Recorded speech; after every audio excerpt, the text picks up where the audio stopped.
Kumlen and Ablat Gemara. We are finishing the Masechta Yoma, and we're up to that Pei Zayin Amud Beis towards the bottom. So the Gemara says here we're going through what actually is considered vidui, and we finished it just saying Anachta Chotanu is sufficient already to say vidui. So now we have another argument in place, and that is right at the end of the narrow lines on Pei Zayin on the base. Zan Hassan, 5 lines above the middle wide lines, about 13 or 14 lines at the bottom of the page. Zan Hassan, we learned B'Shloisha Prakim Bashana that 3 occasions in the year, Koyanim, Nois, and Eskapeim, Koyanim actually duchen Arba Pami B'Yom, not 3 times a day, Shachris, Musaf, and Mincha, but 4, like, it's just row, but 4 times is a 4th filler. And what days have a 4th filler, which is Ne'ilah? Excuse me, Shachris, Musaf, Mincha, Uvene'ilah Sha'arim. We have a machlekes right. Nila Shara means the gates of heaven or the gates of the base of Mikdash. The Eilu Hein Shloisha Prakim. What are these 3 occasions? The tiniest when it comes to fast days. Uve Ma'amadas when the Yidden of Israel we learn them Sechatainis there, and they buy the kabbanas in their cities and the base of Mikdash. They used to fast. Uve Yom HaKippurim and on Yom Kippur. My Ne'ilah Shalim. What exactly is this Ne'ilah service? So the interesting machlekes is Rav Shmuel. Rav Amar Tzloisi Yiseder. Rav is Pasha another tefillah. Shmuel says, Me'anu mechayenu. Shmuel said there was no shmanasa at all by Ne'ilah. Can you imagine Shmuel's Ne'ilah? It will take us 1 minute. All you have to say is the word Me'anu and mechayenu, and that's all you have to say. Says the Gemara.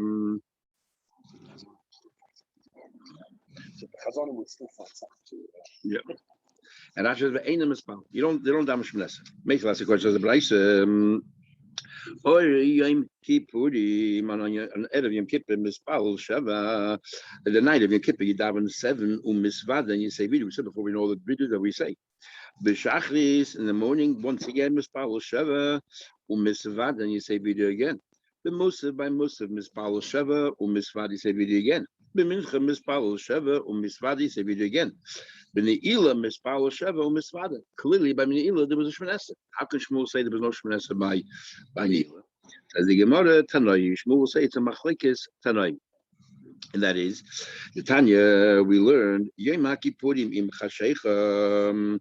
Yom Kippurim at night is Mispal, which is Ne'ilah Mispal Sheva. You daven the full shmanasa Misvada. You say vidui v'choisem bevidui.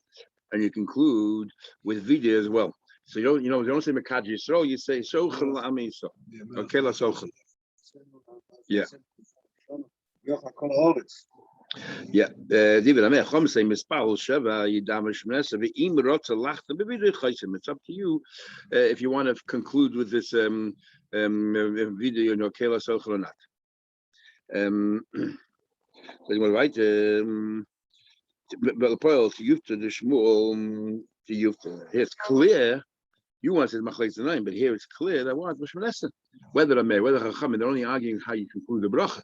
Mekad Yisrael, so but everyone agrees there's a full. It was a full Mishmanesa. Kash and Shmuel, Taka repudiated. No, they never said that. They said about Rab, but also it says in one place about Rav Yechon as well. But Rav sometimes we do, some we don't. That's right. I can't find the logical justification. Ula Barav, Ula the son of Rav, Nochis Kamei the Rava. He went to the Amud before Rava to daven Ne'ilah. And again, why is Nochis very hanging more brachas? That always the Amud was lower than everywhere else. That's what's a pella the Migdal is on the Rambam when he says that the Amud was the highest point of the shul. Pasach, and anyway, he went to daven for the Amud and he started Ata v'chatanu. He started Ata v'chatanu like an ordinary shemanesa, and then and he concluded with me'anu and mechayenu. So v'shavchei Rav Huna v'shavchei, and he was praised because he sort of mixed both tefillas together.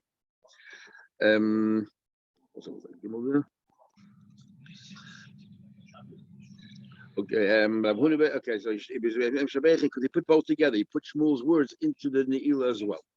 So he davened Shmanesa, but also put him on the Mechayel. A Yochi, when does he say, but you know that? He says it after davening. Now a new din. We said before, Chazan does it in the middle before Maidim, and we do it after. Amar Rav says Rav. And the same thing with Onochina said after. Amar Rav, Tfilas Ne'ilah, Paitel Sheshel Arvis. If you daven Ne'ilah, you don't have to daven Ma'ariv that night. Why Rav Tamei? Rav is consistent with you. He says it's an extra tefillah. So you daven your full Shmoneh, so you don't have to daven Ma'ariv. The kiva did Tzalei Sulei Tzarech. We'll soon explain what Rav means. And since you daven Ne'ilah, there's no need anymore to say Ma'ariv. Says the Gemara, how can it be? Mi Amar Rav Hochi, Amar Rav Haloch, Haloch, beginning of our bracha, Machlek in the Shuma Levi, and the Rabbi so on and so forth, whether Arvis is the Shus or Chayva. And the Rav says clearly Haloch, Kiva, is Arvis, the Shus. So what do you mean if you daven Ne'ilah, you don't have to daven Ma'ariv? You never have to daven Ma'ariv, ever. So what's he telling you if you on your kippah, you don't have to? Says the Gemara, he's saying it according to the one who holds that it's a Chayv, that this patters. Looking at long places, we have the same place in brachas and other places, which is how can there be an opinion that two Arvis or Shus when we have a whole discussion? If you missed out the Alba and the Chayder, do you have to repeat Shmoneh? You don't have to repeat. What do you repeat? If it's a Tril Arvis or Shus, there's nothing to repeat. And then we said in the Mishnah, if you didn't daven Ma'ariv, the B'rais, if you didn't daven Ma'ariv, you daven Shachris twice. What do you mean? Make up what? You don't have to daven Ma'ariv in the first place. Sorry, yeah, those are the three problems. Yeah. So it's Fullest Rishus. The taste is learned here two answers. Either the Shus means mitzvah. In other words, even the one who holds the Shus still holds the mitzvah, because what's a Shus? Keneged Evarim or Padarim, right? And that if you have leftovers, there's a mitzvah to go to do it. So therefore, you can't just dismiss Ma'ariv like that. You have to have a good reason. We had Mar Shabbos that if you unbuckled your belt, then you don't have to bother buckling again. But if you didn't unbuckle your belt, you have to have Ma'ariv. So it's a mitzvah. And the other answer is the Bahag. The Bahag says that we took it upon ourselves as a chayv to daven ma'ariv. Even though it's a shus, we took it upon ourselves as a chayv to daven ma'ariv. The Reed Teshuvah has a problem with that. What do you mean you took it upon yourself as a chayv? And so on. But every person, if you daven more than, how many times you have to daven before you say took it upon himself as a chayv? In other words, that he understood the Bahag, that each individual took it upon themselves as a chayv when they daven ma'ariv consistently, it became a chayv. But maybe that's not what chayv means. He means that generally most people took it upon themselves, therefore it slept along. How many times we have that the women took it upon themselves? That's right. Anyway, so the Chaim Brisket has a whole explanation to explain the machlekes and am the Raibid. If you daven ma'ariv, then you realize you already davened, you stop right then or you continue. And basically, what he said the machlekes is, when we say that you took upon yourself ma'ariv as a chayv, what does that mean? You took upon yourself a chayv that you're going to daven this tefillah rishus. So the tefillah itself remains a tefillah rishus. The chayv is on me personally, or the tefillah itself became now a tefillah chayv. Okay. Then we see the effect that we have to repeat the out of the over. We have a limit for that because it's aim at catching chayv b'layla. If it wouldn't have been for that, you would. And according to the mandam that we say, tefillah's connected carbon sticking. So ma'ariv, if there's no carbon, it's just connected to chalot b'avon. That's why it's rishus. In fact, the Pnei Yehoshua, the Slach Yemeh, who it is, learn that that's the machlekes. If you learn from the Fils Avos Tikkum, why should Yaakov be any worse than Avraham Yitzchak? So therefore, Fils Avos is a chayva. If you learn his kabbanis, then it's a rishus. That's why that's the decision on that Friday night early, because it's negative effects. The effects started burning while it's from late afternoon. That's among Avraham, but it's not why you could daven. He says why you should daven. And the Pnei Yehoshua asks a famous question: if you daven ma'ariv early, that means it's already Shabbos. It's already Shabbos. You couldn't bring the Torah Avraham anyway. Whatever time you daven ma'ariv, that's when you should mekabel Shabbos. What you get again. Anyway, let's continue. We use this word to the Bahag by Shulchan Aruch said that women took upon themselves a chayv to count for Zayim. And the Minchas Chinuch and many others ask, how can you take upon yourself a chayv that you have one mitzvah at all? Here at least there's a machlekes whether ma'ariv was a chayv. So we took upon ourselves, even though the halach is like Rav says, we took upon ourselves to follow the other mandam who says that it's a chayv.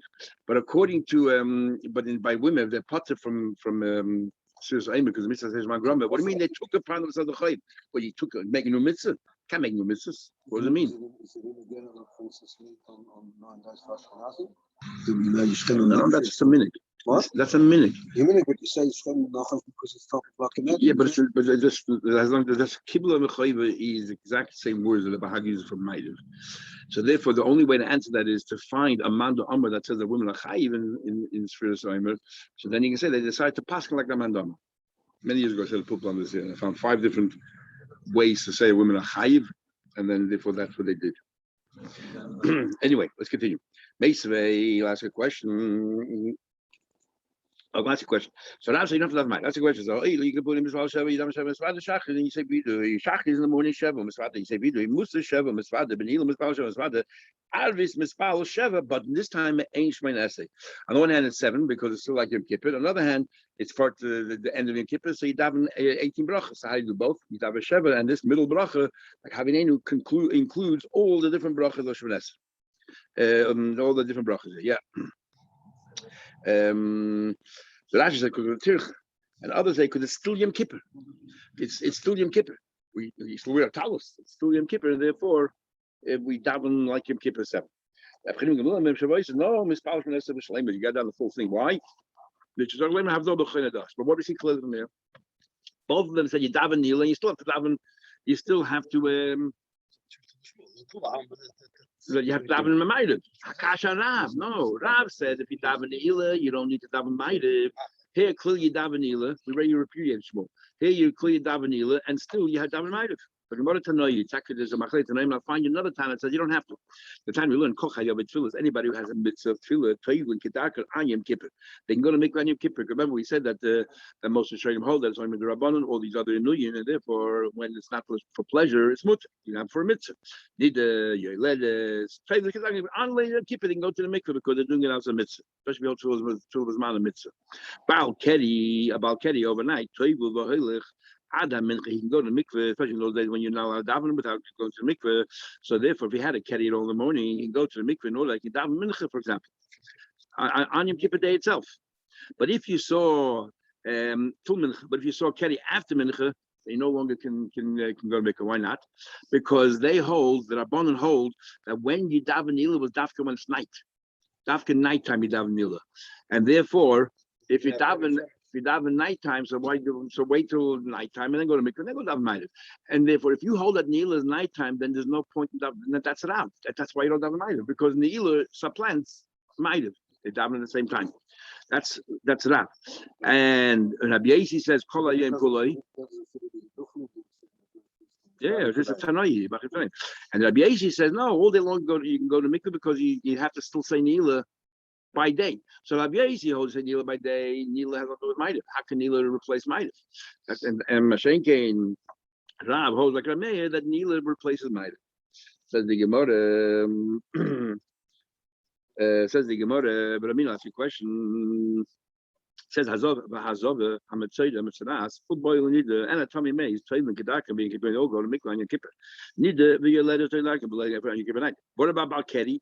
Toivel v'hoyle kolayim kulei is exactly the opposite. Before the Tanakhama said that you have to finish by mincha. Here they say kolayim kulei, and Rabbi Yosi, who before said kolayim kulei because he holds that what that you say nila in the afternoon. You can no longer go to mikvah because nobody's nila at night. What's going on here? Like kash, it's not a problem. That when Rabbi Yosi says before that Rabbi Yosi says that that you no longer go to mikveh.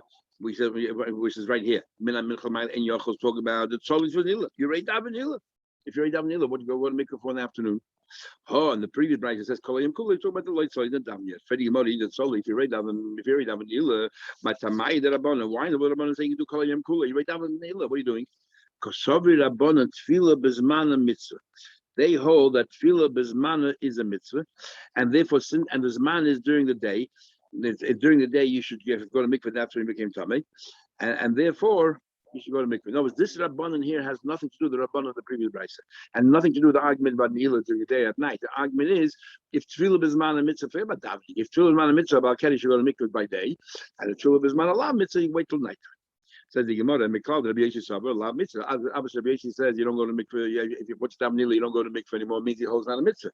And that's a question about Tanya. Didn't we learn? We had this in the last year. How to show you shame Kosovo Psara. You had Hashem's name written, inscribed on your flesh. Hareza lo yirches. You shouldn't go to the bath because you are going to erase David's name. And you shouldn't smear. You shouldn't stand in the place with his waist. This damn the light tefillas mitzvah. What happens at tefillas mitzvah? You have to go.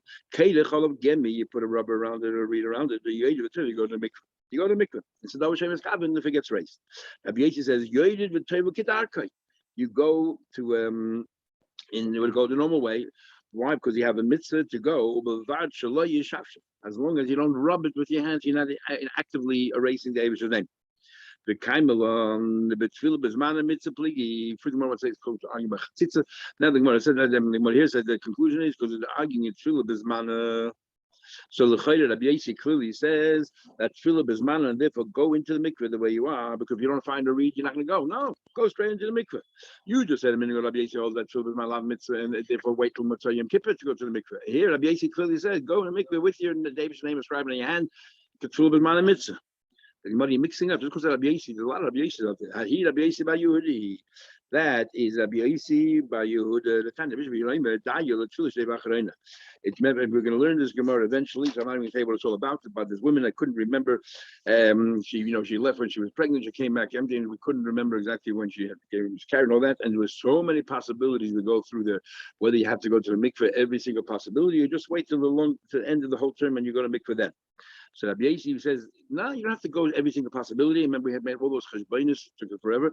Rabbi Yossi says, you don't have to, if you hold tefillah b'zman mitzvah, then you have to go every single possibility. You have to go to mikveh straight away. But if you hold tefillah b'zman lav mitzvah, so you wait till the very end, and then you make one mikveh that takes care of every single suffix. So we see there's two different Rabbi Yossi. That's Rabbi Yossi Yehuda, and that's Rabbi Yossi Chalafta. Don't mix them up. Talking about Keddy, talking about Harai Keddy being a bunch. Somebody said Keddy and Kippur, Yedi, but everyone goes to the mikveh, the end of night, you shav shave, he should scrub himself.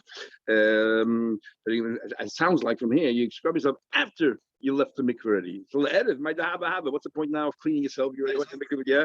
Elaima mid the edit, you shav shave. The previous night before Yom Kippur, you should clean yourself properly and make sure you don't get the tzitzis on that, and then you go to mikveh during Yom Kippur. Tani Tanaka made Rav Nachman Harai Keddy being a bunch. We say Keddy and Kippur have a noise of mechulin loy. All of the sins are forgiven. Because all of the sins are forgiven. It's a sign that you're going to be very fertile this year, and Rashi says not only you're very fertile, but v'yarich yamim, because you're still young and energetic, and so on. So it's a good sign. About Tanya elsewhere, they're organizing your sins right now. That's why you just committed another sin. So only it's a good thing. My student is they're organizing it in a way to be meichel, so you should have a long life and you should procreate. Says the Gemara, if you talk Keri on Yom Kippur itself, you should worry the entire year, and maybe that you will makabel you should and Rashi says it's no different in the case of Sukkah when we had given an example that somebody fills up a cup for the master takes the cup and throws it back at you. Here you're doing tshuva, and what's the should do? Because Keri something that you have no control over, or you were asleep or something or whatever, and then the Abishter threw the cup right back at you. You're trying to do tshuva, and the Abishter threw an Aveda right at you. The Ima also Leshana, if he made it through the year, he didn't die, then moved to Chlais, guaranteed Shu Ben Olam Haba, that he's a Ben Olam Haba. And that obviously you did enough mitzvahs that it protected you from the. In other words, the plan was Takit Chas Hashem to harm you, but Lepoil, you saved yourself. Now, if anybody wants to finish, you're more than welcome to finish. Now, can I ask a question before we finish? How does it come about that someone is writing Hashem's name on his skin? It should never have happened. Yeah. Too many in case for a guy, he did a tattoo and then he became about Shubha. And this tattoo, he had the Abish's name. Not even a tattoo. He wrote it thinking it's cool. Okay. Yeah. Hashem's name. Yeah. Wow. You hear that? They're saying that they actually know people here that put the psukim of the Torah tattooed. I know, tattooed in their flesh. Especially about Shuvah, because it's now very fashionable to have tattoos. Right. The Rambam says that the reason why you can't have tattoos is because that's how they used to worship their Avodah Zarah. When I was in Thailand, we went to some of their museums, and they showed us how they were tattooing years ago, and it was all about Avodah Zarah. The whole idea of a tattoo was Avodah Zarah in Asia. Anyway, just if nobody finishing wants to save the scene for themselves, somebody wants to finish the Gemara. You have to say, okay. As you know that in Lubavitch there are two customs, whether you can eat flesh, you can't eat flesh. In Hayom Yom it says that the Rebbe Shabbat used to make siyumim and didn't eat flesh. So there's two ways. But there's two ways of reading the Hayom Yom. One way of reading Hayom Yom is literally that he deliberately did not eat flesh, and the other way of reading Hayom Yom is that we know that in Ger and in many places they make siyumim dafka in order to eat flesh, and the Rebbe Shabbat used to make siyumim not in order to eat flesh. He made siyumim to bring simcha in the world. And how we know that that's with pashtas what the Rebbe is saying in Yom, not the other way you will be strict, not the inflation, because as Rebbe told me, he saw there, he's standing there. Rebbe Kunyin, who was the head of Camp Gan Yisrael, the Rebbe, in the first years, the Rebbe asked him, what did your campus do for the 9 days regarding eating? And he said, we made siyumim every night. When I was at council, we did the same thing. And all the kids ate flesh. And the Rebbe said, what about you? He said, we didn't eat flesh. So the Rebbe made his hand like why not? So when I was at council camp, Toshin members like 15 years later, I would say most of the councilors ate flesh and the Spitz didn't. They didn't know that story. Anyway, just very big kids about Shuvah. It says, "Ki hamitzvah zois mitzvah hazois leifleis lechayki and ki karu lechadav moed." That's right. So, anyway, I saw in a sefer written in the 1880s from a Rav in Philadelphia. Beautiful sefer. Unfortunately, I don't have it anymore. And he says there, this is his pshat, not mine. So he says over there's two fundamental questions about Shuvah. One question is, if the Gemara like here says that if Shuvah helps on every single aved, even on Bechal or something else, why doesn't it help in a court Bezdin Shalmata? You ate treif, do Shuvah. A Bezdin should accept it. Why did they still give last? We don't accept Shuvah. Why not? That's number one. Number two is every aved in the Torah is a lav hanitik lasei. Is a mitzvah say to do Shuvah. And Shuvah fixes up every single lav. And if Shuvah fixes up every single lav, then every lav is how can you ever get malchus on any lav? These are two fundamental questions that Native Yehuda asks on Shuvah. So he says, shut like this. Ramban says it's talking about Shuvah. It's not a pella. You have these two questions on me. Why the better Shamat is in Shuvah, and every lav in the Torah loving to say, well, it's not a pella. You're going to answer me. Laving will say, I can answer very simple. Because we taste the Ksubah says in a few places, a lav and Nizra have to be written next to each other. So if you learn like those who learn that the mitzvah of Shuvah is written in the beginning about Midbar, that's where the mitzvah of Shuvah is. Okay, it's right in the middle of the whole Torah. It's a lav. Good question I'm going to say. But if you learn that Ramban, it's in the end of the Tzavim, which is after all the mitzvahs of the Torah, even Kisei, it's all over. No mitzvahs left anymore except Ksivas every Torah. It's all done. Then it's very far from the rest of the thing. So therefore, it's not long to say. So he said, no, maybe that it's actually in the middle of Midbar. So the question goes back. The text as follows. It's actually very close, right in the middle of all the mitzvahs, because it's in Bamidbar. The reason is the reason why it's not considered a bezin cannot accept Shuvah is because how do you know it's not crocodile tears? Crocodile tears. How do we know that you're genuine? Maybe you're a good actor. You're coming in, you're feigning as if you did Shuvah. Bezin can't. Only the Eibush knows the machshavas of every single person. So therefore, the Eibush actually gave us this din, and we have to carry it out. We have to give them malchus, whatever it is, and therefore no lava didn't say because we don't know that say can never be done. This is the word said. Since how do you do tshuva? It's basically your peh has to reflect your lev. That's how you do. That's how you do tshuva. And since the bezin never knows what your lev is, therefore, as far as bezin is concerned, there's no tshuva for a bezin. Therefore, every lav is nothing to say. What do you want to say? I just want to ask you.